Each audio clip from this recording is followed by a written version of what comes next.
in it, so we got some heavy hitters. I'm like, all right, cool. I look on the back, best Hong Kong nominated for the Hong Kong Cinema Awards for best action choreography. Cool, fuck yeah, I'm just gonna throw this in.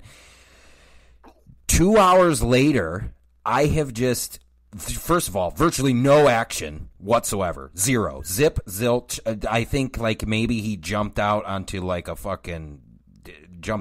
roof at one point. That was about it. It is a 2 hour Dare commercial, and it is done so heavy. Like, really? Dude, basically, not only do we drive home that if you do drugs, you're going to be a loser, and it doesn't matter. All you need to do is be around them. But I think what I was more offended at, or I think the thing that I was offended at, was the complete, and this is a movie done in 2007, so it's not like, we've got science now based behind addiction, you know what I'm saying? But the complete lack of compassion for a couple within the piece who are addicts, because this movie, again, I mean, I think I was in a different mindset. Like when I sat down to watch it, a lot of it has to do with the experience. I was not prepared for that. But, dude, I was so offended at the complete disregard for the possibility of addiction. Yeah. Like, dude, like one of the closing shots is a girl, a little baby girl, like, I don't know, 4, taking the syringe out of her dad's arm. And, like, dude, and then we're talking credits roll. And I'm like, that's the movie that I watched. So anyway, that's what I was. Dude, Trainspotting had more hope. Yeah, dude, it really did. And I can't remember. The last time that and again, like when I say offended, like I mean, like not. I was kind of offended. Like I was just like, well, that was kind of bullshit. But it prompted me to do 35 minutes on more or less my experience. But dude, I was so just like, hey, you ought not be talking like that. That's kind of, actually, you're smart people. That's very ignorant of you to have portrayed this. I'm sorry. It's funny. I had like a similar reaction. So as you know, I'm doing a Bond retrospective for the Patreon as like an experiment. And we got into the late 80s years, the Dalton years, and both movies I felt like were produced by Dare. Because like at one point, Bond's like, got to get that dope out of the streets, because of the opium trading in Living Daylights. And then we did License to Kill, and it is a Mexican drug cartel. Robert Davi from Die Hard and other movies that you would know him from. But he's the he's Sanchez, and he runs a drug cartel, and you just feel like Bond's like being produced by Dare at this point. It was weird. Yeah. I felt I don't appreciate you talking to me like this, to be honest with you. I think you're better than that. Is kind of like the last 40 minutes of that movie. In fact, I only finished it out of sheer just like annoyance. Like I was like, you couldn't possibly talk down to me anymore. Oh, you will, huh? Oh, okay. Couple other things that I wanted to touch on before I get you out of here, Kyle. You're actually in Utah now. You're not even in Burbank right now. Yeah, it's a mild vacation. My job goes on hiatus, so I have usually 1 to 2 months off, and so I'm taking the advantage of being in Utah. My girlfriend, significant other, is not living here right now per se. She is working here on job and on assignment, and so she's out here, and so I came out to be just with her. Now you're actually at a picnic right now, right? Yeah, kind of. It's one of those like get out of the house, and I was like, oh, I'm doing this phone call thing, and she's like, yeah, it's fine. It's nice that you'll just be there, and once we're done, I'll have like even more. I'll have an hour or more with them, so it's no big deal. Are you safe from any manse in the area? I'm not. The thing I'm worried about is more of the flying bugs than the crawling ones here. There's because there's like a river. There's like this little river, and so there's all these things like gnats and things just flying around. I hate it. Aren't we supposed to get like 1 trillion cicadas here in a couple months? Did I read that? Probably. You're probably reading more nature magazines than me, then I guess. Yeah, I'm weird, dude. Space and nature. I don't know why. I can dig it. The manse at the picnic. I actually just wanted to talk to you because I know you'd giggle about it. So, you first hear Rick Baker's involved in Matinee, right? And everybody, the legendary Rick Baker, I'm not even going, if you listen to the show, you know, I'm not going to get into his career. Anyway, they hired him, and I was like, oh shit, did Rick Baker do this? I don't remember Rick Baker doing that. Well, they hired his assistant. Ultimately, it was Rick Baker's workshop that created Mant, which, again, another one of my favorite aspects of the film.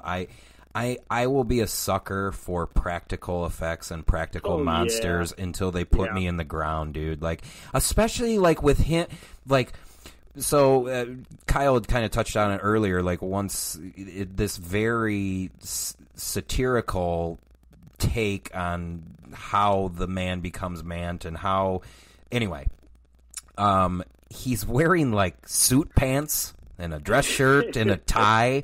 And it's so magnificently sold, especially on a low budget, because for what it is, it totally works. But the ant head is so well done, and actually Jim McPherson is the guy who ended up working on it, or at least spearheading making Mant. And I just, even watching it all these years later, I'm like, yeah, man, I can see why I love this movie now, and I loved it then, because I think I even, like, got it then, you know? I mean, it's hard, you would have to be a fool to not get, like, hey, we're just kind of poking fun, but I was just like, man, that ant looks fucking awesome, and I think he did the first head, Jim McPherson, who, by the way, on the bonus features, Jim's an odd guy. We'll just say that. Jim's an odd guy. He's not as cool and fucking freewheeling as Rick Baker with the earring and fucking talking all jive and shit. Fucking the Jim is. There was a couple of times where I was just like, "What are we doing here? Like, what are we talking here? Like, especially when they brought in one of the reject models of the head, and he's just like, "Well, this is a polyfiber styrofoam that we use. We covered it with fiberglass. We did that for like 6 minutes," and I was like, "Yeah." So, but I don't want to hear this. Yeah, I mean, I will say this. Like, this what you're getting at is like, look at that professionalism that they went and doing the authentic practical effects of it. They took silly seriously, and you know what? Every time you do it, that's a success. If you take yourself seriously doing silly, it will work out, and I feel like it does.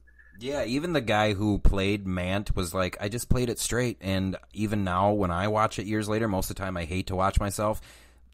That's the perfect way to play it. It's hilarious. Not to build myself up, but I'm funny in this picture. I was like, yeah, you are funny with your Mant ass, because we do have an ant ass sticking out of his pants at one point, which is just, we do. It adds to the film though, because since it's the film within the film, it's more you're like, oh well, that's okay.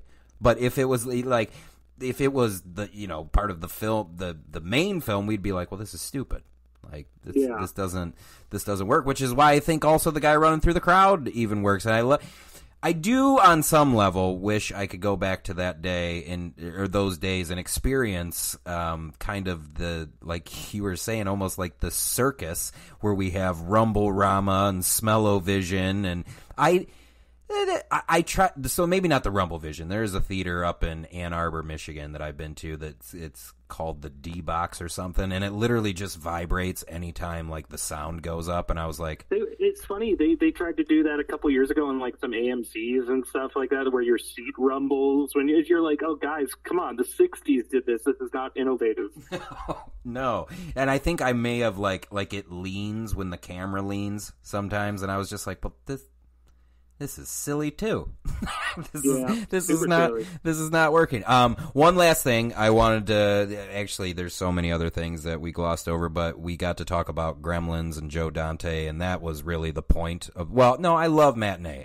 Folks, Ellis Cinema audience, and I know movies and you don't audience, I fucking love Matinee. I really do. It's not an overly great movie, but if you're listening to this podcast, you'll love this movie. Like if you've listened to multiple shows of I Know Movies and you don't, and multiple shows of Ellis Cinema, you'll eat this movie up, and hopefully you'll understand it for what it is, and not, listening to the fucking Barnum and Bailey music every time John Goodman comes on the fucking screen because the producer's like, no, he's got to be wacky and wild. So now this works. So we'll play, it's like a fucking one of those flutes that you'd get in 5th grade. What are those things called? That's like, oh, recorder. Yeah, that's what it sounds like when he comes on frame, like when he's turning off the projectors because when he fakes the fire on screen. It's just I'm going. Yeah. He's not Barnum Bailey. Stop it. But even though, like, at that time, that's how they were looked at. Yeah, for sure. I mean, I want to just, like, follow that up. I mean, you're telling people, like, that they can find enjoyment out of this movie, and I think that's 100% correct. I think it goes back to a time of celebration and, wanting to get into the idea of what makes movie going special. And not a lot of people really tap into that celebration. Like, we all do that. Like, we all go to a theater. We've all done it. We've all, maybe, the most accessible, relatable thing I can bring up is like going to see, probably most people who listen to this, most people who watch movies in general went to like go see Endgame in the theater. And, what is that culmination of fandom, experience, and bringing everyone together to just celebrate, and you celebrate your escapism and your love for the craft of movie making or just storytelling in a very particular kind of vein of storytelling. It's not my favorite, but I get it. And I think this movie gets it too. It's like B movies are kind of schlocky. They're kind of silly. But they brought people together, and they were kind of this excuses to bring people into community, to have the excuse. And there's something to be said about that. There's something laudable about just creating for the sake of creating. I think Tim Burton got into this in an equally well. I mean, obviously it's a better film, but is Ed Wood. Ed Wood is about the craft of filmmaking. Even if you are bad at it, there's a love to be had and a celebration to be had.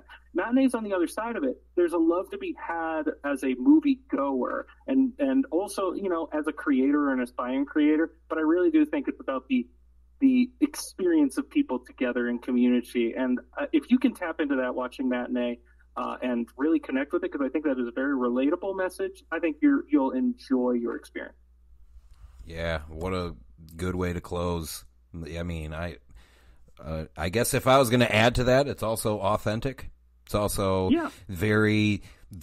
it's one of the most I don't think you could ever put this on and I would be in a bad mood. I'd just be like, oh, well, that's... Actually, there were times when I did get sad on occasion because I was like, this experience may be gone, unless there's people like you and I fighting the good fight and saying, go to the, it's not the same as streaming at home. Nobody's saying that you can't stream at home. Nobody's saying that. Just saying, like, maybe go to the theater more than you stream. That's all. And I'm not even talking more or less just movies. You want to do the fucking Office, you want to rewatch the fucking episodes for the umpteenth time, I'm not going to stop you from doing that. I think it's a waste of time. You could be watching some new shit that's cool, but as you know, my entire slate of my show is like 150 episodes a year of movies that I hope you either will venture out because you haven't heard of them, or you have heard of them and you need the reminder. So I am a big advocate of watching something new, and I really do think you should. Yeah, any chance that you get, like I that's all. It's always got to be something new. I can't, very rarely, unless I'm like falling to sleep or up to something, or I'm writing a script that I'm like, oh, I need to kind of get in the headspace of something. It's not a rarity anymore that I'll just be like, yep, I'm gonna watch fucking Schindler's List. Well, that's not a good fucking that nobody gets pumped up to watch that. I'm not gonna watch Taxi Driver. Nope, that one doesn't work either. But just you know what I'm saying? Like Goodfellas. I think I watched that like 4 months ago, but like. Very rarely does that happen. Most of the time, it's give me the new stuff. Give me Nomadland. Give me Minari. Fuck. Yeah. The old. I think we're done here. I will just say, just to you, Kyle. What a bummer. These kids. This was all done at Universal Studios Orlando. That's where they shot everything with the sound stages. Everything. So all on their lunch breaks, they would just go ride rides. So basically, you just got to have fun all fucking day, man. Which like made me like hate this movie even more. I was like, oh god damn it, we're fucking so far away from 90s filmmaking. Those days are so